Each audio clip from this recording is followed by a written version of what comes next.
Hi friends, ಇನ್ನು ದೀರುಗೆ 3 months complete ಆದ್ಮೇಲೆ ನಾನು ರಾಜುನೇ ಸ್ನಾನ ಮಾಡಿಸ್ತಾ ಇದ್ದೀವಿ. ಇನ್ನು ಅವನಿಗೆ ಸ್ನಾನ ಮಾಡಿಸಿ ಮಲಗಿಸಿದ್ಮೇಲೆ ಚಿನಿಮಾ ಜೊತೆ ಸ್ವಲ್ಪ ಹೊತ್ತು ನಾನು ಅಥವಾ ರಾಜು ಟೈಮ್ ಸ್ಪೆಂಡ್ ಮಾಡ್ತೀವಿ. ಅವಳಿಗಂತೂ ಕುರಿಗಳಂದ್ರೆ ತುಂಬಾನೇ ಇಷ್ಟ. ಅವಾಗವಾಗ ಅವುಗಳ ಜೊತೆ ಆಟ ಆಡ್ತಾ ಇರ್ತಾಳೆ. ಇನ್ನು ನಮ್ಗೆ ಚಿನಿಮಾಗೆ ಐಸ್ ಕ್ರೀಮ್ ತಿನ್ಬೇಕನ್ನಿಸ್ತು, ಹಾಗಾಗಿ ಮನೇಲೆ ಮ್ಯಾಂಗೋ ಕುಲ್ಫಿ ಮಾಡಿದ್ದೀನಿ. ಇದರ ಕಂಪ್ಲೀಟ್ ರೆಸಿಪಿ ರುಚಿ ಪಾಕಶಾಲೆಯಲ್ಲಿ ಸಿಗತ್ತೆ, ಬೇಕು ಅಂದ್ರೆ ಒಂದ್ಸಲ ಚೆಕ್ ಮಾಡಿ.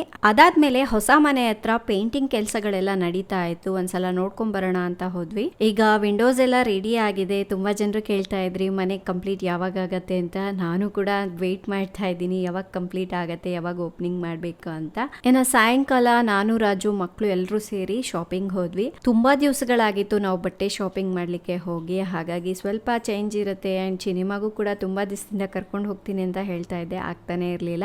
ಚಿನಿಮಾಗೆ ದೀರುಗೆ ಶಾಪಿಂಗ್ ಮಾಡ್ಬಿಟ್ಟು ಮನೆಗೆ ಬಂದ್ವಿ. ಇದರ ಕಂಪ್ಲೀಟ್ ವ್ಲಾಗ್ ನನ್ನ ಯೂಟ್ಯೂಬ್ ಚಾನಲ್ ನಲ್ಲಿ ಇದೆ, ಚೆಕ್ ಮಾಡಿ. Thank you.